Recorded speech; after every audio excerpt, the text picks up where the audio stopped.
She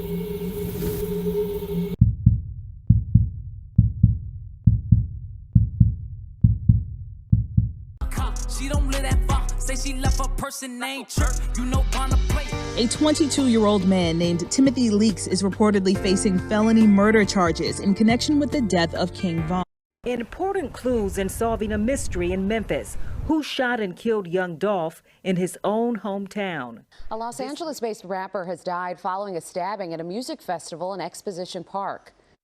I ain't playing. Stepping in the function, that is lighting is amazing. Scuff marks on my shoes, I'm flow flying in these masons. I told her, if you love me, baby, show me where the payment.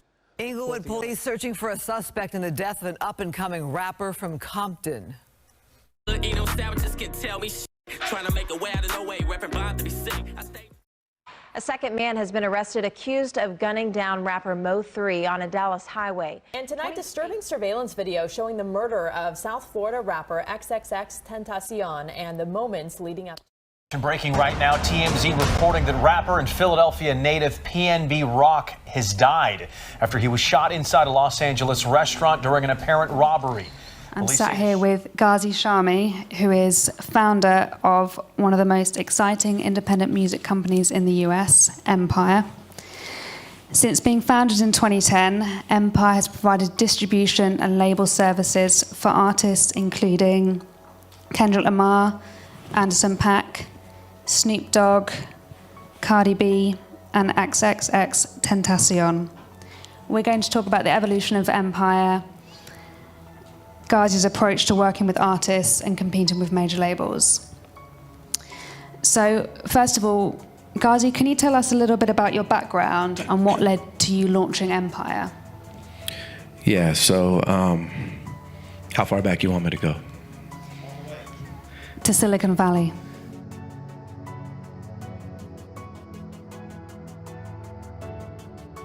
What's funny about Silicon Valley? Oh, come on. I mean, it's such rubbish. I mean, the idea that you're making software for sending email spam, but you talk about being lovable and changing the world and how you're on this mission and you save people's lives. I mean, that's ridiculous. But certainly not all of Silicon Valley, right? They are, to a degree, changing. There are people who are changing the world. There are people impacting positive change. There's so many interesting, funny little anecdotes you have. Can you share with us some of the absurdities of working at this startup? One is that when I first joined, I found out that they called it graduation when they fired somebody. And people got fired all the time because they hired very badly, and then of course they ended up firing. So just calling it graduation was crazy to me. And you get these emails that said like, hey everybody, just want you to know that Derek has graduated and we're all super excited to see what he's gonna do with his superpowers on his next big rock star adventure. You'd be like, dude, you fired that guy, you know? And then you'd look over and you'd see like his desk is empty, his stuff is gone, and you didn't even know he was leaving because he never told anybody. You talk a lot about this cult mentality that was at this startup. Do you think that translates to other startups, or was this a specific one? No, they all talk about drinking the Kool-Aid. You know, you hear this phrase, culture fit, which gets used a lot. And now the new thing in Silicon Valley is they use this a lot, which is like, I like to hire people that I want to go have a beer with. It's like, well, that's a really stupid reason to hire someone. Like, you know, hospitals don't hire doctors because they're like, I'd really like to have a beer with that dude, you know? Like, that's not how you hire people, right? But culture fit becomes really this euphemism for lack of diversity. So you get, like, you know, young white people hiring other young white people because they're like people I want to hang out with. And like, and you looked at this place, it was like not even all white people, but all one kind of white people, like just a very narrow slice of the white population. I spent most of my college years in the Silicon Valley working at streaming companies in the .com era. So late 90s, early 2000s, we were doing a lot of MP3 technology, video compression technology. My first job out of college was Sun Microsystems.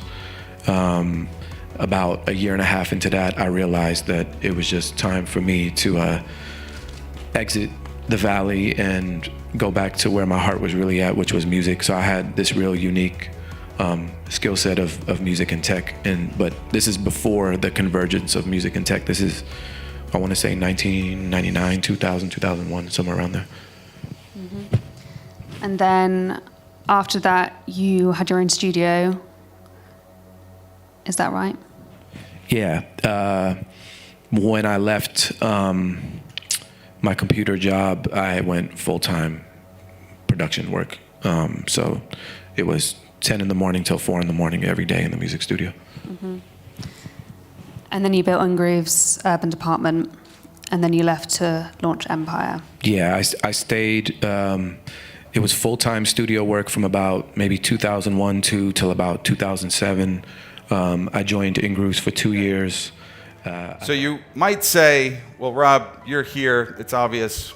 You run Beatport, and that's an important company in our ecosystem. Or you might say that I was the founder of Ingrooves, ran that for 14 years, and then I even tried my hand at artist management, where I learned that you can't stop good people from making bad decisions. I'm here today because, like many of you in the audience, if not all of you, a large part of my identity between the age of 14 and 24 was formed on dance floors, primarily in and around New York City and London. Now, I grew up privileged. So during my time in the nightclubs, a few too many late nights and early mornings to make my parents happy, I learned to DJ, and I fell in love with the DJ craft. So I guess I started making records like my freshman year in high school. We started DJing all the local house parties. So I bought my first set of decks, and eventually, by the age of 18, I secured my first summer residency. Now, it wasn't here on Ibiza. It was in a small club outside Boston, Massachusetts.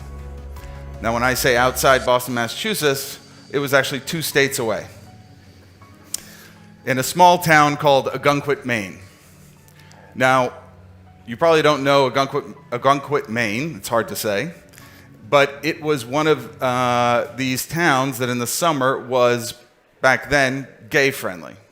Well, a party is going on in downtown San Jose this weekend. Thousands are celebrating Silicon Valley Pride. As NBC Bay Area's Marianne Favreau reports, while the event is much smaller than Pride in San Francisco, organizers say it's an important lifeline for many. And again, this is 1992. And what does every gay-friendly town need in the United States? It needs a nightclub. And so this 200-cap room was actually attached to a Mexican restaurant. So I was a waiter during the day and then the DJ at night. 2 years at Ingrooves were the mortar between the bricks that kind of gelled everything together.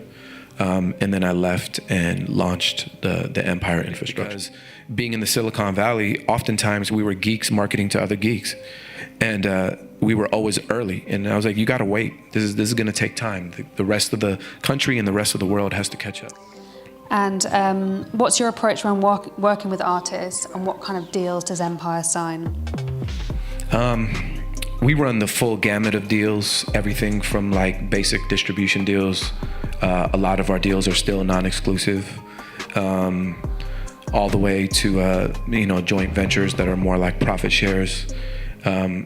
We never do royalty-based deals. That's not really our DNA. I always believe the artist should have at least as much as I have. It just builds. Could Empire launch and continue to develop the career of a top-tier artist without the help of a major? Yeah, I get asked this a lot. Traditionally, we were kind of like the trampoline or the launch pad for a lot of artists to acquire major label contracts. And in April, you signed a deal with Universal Music. Can you tell us what that deal entails? Are you still an independent company? Yeah, we're 100% still an independent company. The easiest way to phrase what the Universal deal is, most people would like to call it a downstream deal. I don't really like the connotation of downstream, so I call it a lateral move. Oftentimes, we're in a game.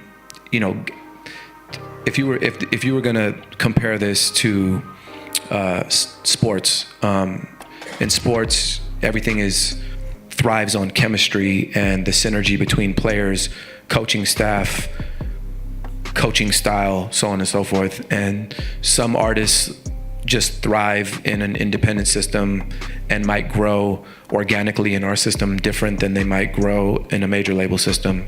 And so what we did was we just identified that oftentimes we're chasing the same artists, and rather than tear those assets apart, let's figure out a way to share the assets and work on those artists collectively as a team. And that was really the thought process behind it. That oftentimes they were going to sign things and maybe they signed them too early, or maybe synergistically the artist wasn't working properly with that label, that they could shoot it to us and we might take a different or unique approach to developing the artist. Or it could be a particular asset. It doesn't even have to be an artist. It could be a compilation single of various artists. It could be anything. You know, I was in New York a couple of days ago because I was in a bunch of recording sessions, and I was with A&Rs from other labels, and we compared notes. I mean, even though we work for different companies, there's still a lot of camaraderie in the music industry, and we all speak to one another. And you know, upload a song, distribute. Distribute is just the old word for upload. I can upload a song for less than $10. Right. Y'all want 15% forever? Yeah. Are y'all fucking crazy for pressing up? Because guess what they're doing on their end? The labels that are taking 15%, guess what they're doing on their end nowadays? Upload. And that's what they're charging you 15%?